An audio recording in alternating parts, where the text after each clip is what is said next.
देखा है आपने, या कभी ऐसा अनुभव,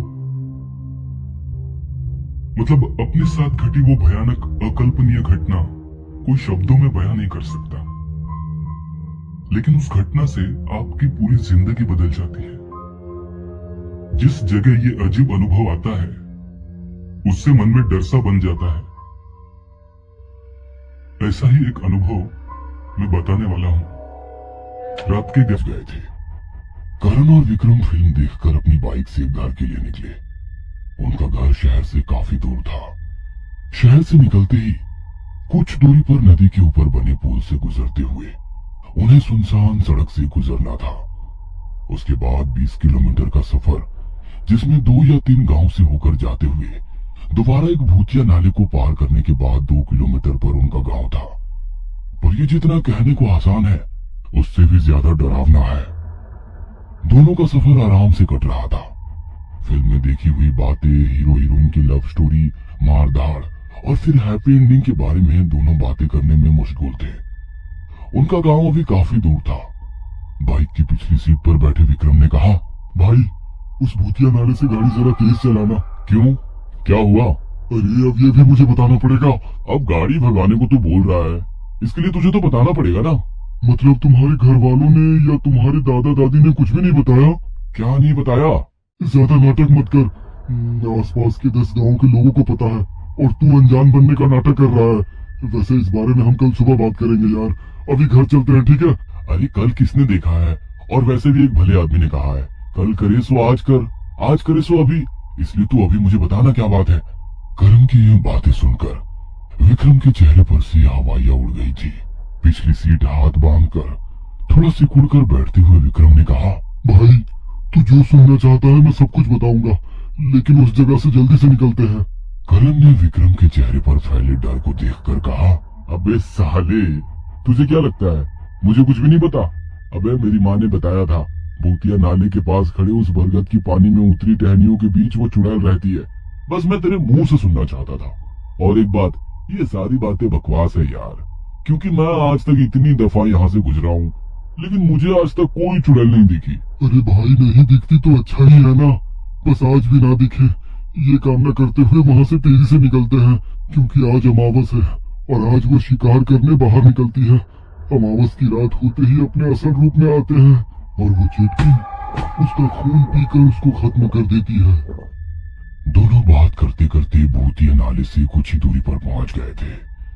नाले के नजदीक खड़ा बरगद का पेड़ दूर से भी काफी विशाल दिखाई दे रहा था। उस बरगद के पेड़ की तरफ देखते हुए करण ने कहा, अच्छा उसका असली रूप तूने देखा है? मतलब तूने खुद कभी अनुभव किया है क्या? मतलब पिछली अमावस को मैं अपने खेत की तरफ जा रहा था। दोपहर की कड़ी धूप पड़ी हुई थी। मैं अपने ही धुन में चल रहा था। चलते चलते मैं उसी बरगद के पेड़ के नीचे पहुंचा और तभी मुझे किसी ने आवाज लगाई। आवाज सुनकर मैं रुक गया, क्योंकि आवाज जानी पहचानी सी लग रही थी। मैं ध्यान से सुना, लग रहा था जैसे कोई करा रहा है और कराते हुए मुझे आवाज दे रहा है। मैंने चौंक कर उस ऊंचे और घने बरगद के पेड़ की तरफ देखा। नाले के किनारे खड़े उस बरगद की टहनियों से निकली कुछ जड़ें जमीन तक पहुंच रही थी, तो कुछ नाले के पानी को छू रही थी। हवा के हल्के झोंके से वो धीरे धीरे हिलती नजर आ रही थी, मानो उन जड़ों के बीच कोई मौजूद है जो मुझे घूर घूर कर देख रहा है।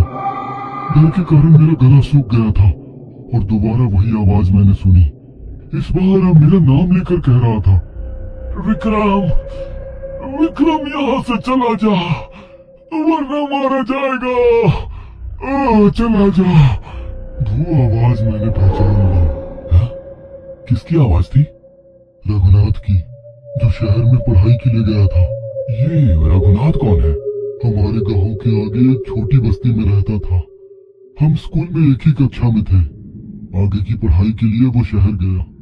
पिछले साल दिवाली की छुट्टियां बिताने के लिए वो गांव के लिए निकला। वो गांव आने वाली आखिरी एसटी थी, जो रात 10 बजे पहुंचती थी। गांव से कुछ ही दूर गाड़ी का टायर पंचर होने की वजह से रघुनाथ को गांव से थोड़ी दूर उतरना पड़ा। चलते चलते वो भूतिया नाले के पास पहुंचा। तभी बरगद के पेड़ के पास उसे एक औरत खड़ी दिखाई दी, जो रघुनाथ को मदद के लिए पुकार रही थी। शायद वो औरत भी उसी की तरह एसटी से उतरी होगी, ये सोचकर वो उस औरत की मदद करने लगा। पर जैसे ही रघुनाथ उसके पास जाता, वो औरत उस जगह से दूर नजर आती। वो दोबारा उसी जगह गया, पर वो औरत फिर दूर नजर आई। ऐसा करते वो बरगद के पेड़ के पास पहुंचा और वो औरत एकदम से गायब हो गई। रात का समय होने की वजह से वहां काफी सन्नाटा पसरा हुआ था। रघुनाथ ने चारों ओर नजरें घुमाकर उस औरत को ढूंढा कि तभी एक चीख की तरह औरत की हंसी उस सन्नाटे को चीरती हुई उसके कानों पर पड़ी। कुछ दिन गांव में अच्छे से रहा और फिर शहर चला गया, पर एक दिन अचानक वो हॉस्टल से गायब हो गया। लोगों ने खूब ढूंढा, पर महीनों बाद भी उसका कोई अता पता नहीं। मुझे यकीन है उस चेटकिन ने ही रघुनाथ को मार डाला होगा। फिर क्या हुआ? फिर क्या होना था? उस कड़ी धूप में भी मेरा बदन सिहर उठा। मैं जोर से वहां से भागकर सीधे घर पहुंचा। मेरी हालत देख माँ और बाबा दोनों घबरा गए। मैंने सारी हकीकत उनको बताई। बाबा ने मेरे माथे पर भभूत लगाई और माँ ने उस जगह से ना जाने की हिदायत दी। ना जाने की हिदायत दी? वो क्यों? माँ ने कहा वहाँ बरगद के पेड़ पर एक चेटकिन यानी कि चुड़ैल रहती है। वो अपना शिकार चुनती है और उस पर हावी होती है। 1 महीने के भीतर ही जिस दिन शिकार करना होता है, उस दिन वो शिकार कैसे भी करके उस चेटकिन के इलाके में दाखिल होता है और वो चेटकिन उसका खून पीकर उसको खत्म कर देती है।